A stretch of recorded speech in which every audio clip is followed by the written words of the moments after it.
Hello, this is Abraham, and our team is looking at using technology to combat social isolation and safely build community in nursing homes.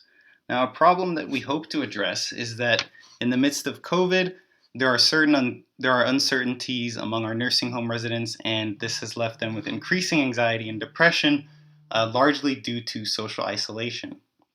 And so the question then is, how do we fix this problem?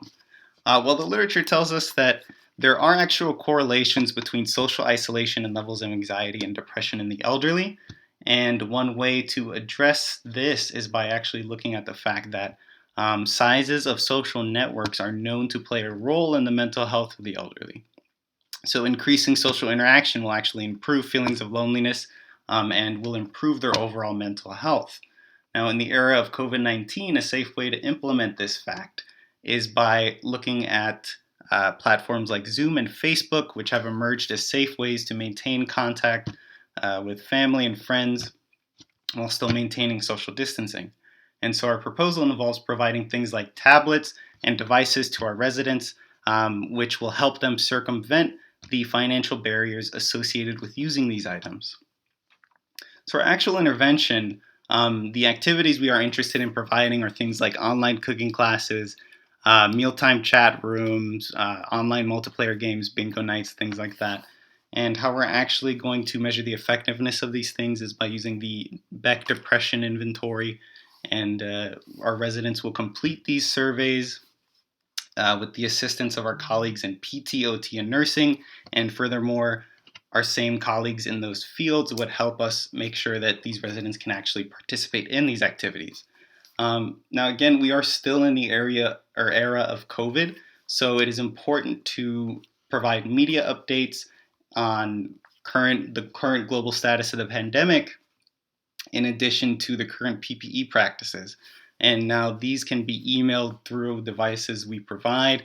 And again, signs throughout the nursing home can help remind residents of this so that they can adhere to the current PPE practices and to make sure that they're still in the loop and they know what's going on with the world.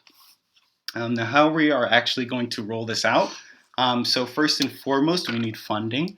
And so that could come from a community charity drive.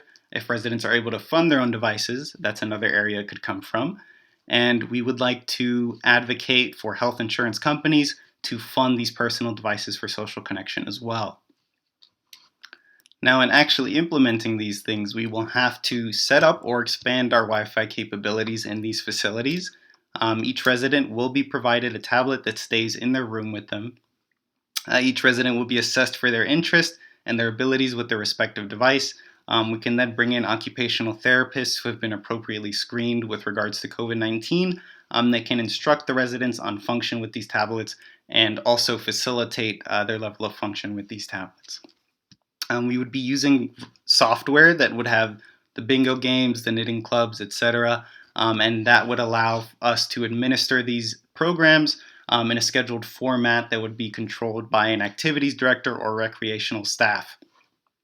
And then residents can choose which events they wish to attend and can use their device to also communicate with family.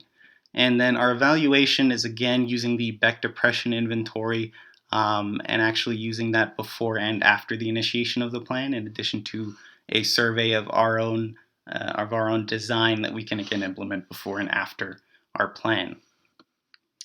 Now, what do we expect will come out of this? Well, we hope that the technology use will decrease feelings of isolation and build feelings of community among our nursing home residents. The advantages of our plan are that this will facilitate social engagement, it gives the residents choice on what they would like to do, and we can also personalize the activities and their use of technology with their level of ability, and this will allow us to maintain physical distancing.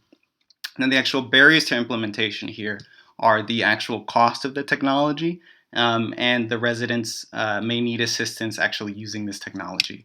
So next steps would be working with the community partners to design software, such as local universities and companies. Number two would be seeking donations or insurance reimbursement to acquire the technology. And lastly, we hope to design programming and COVID-related communication so that our residents can feel in touch with the rest of the world. Thank you.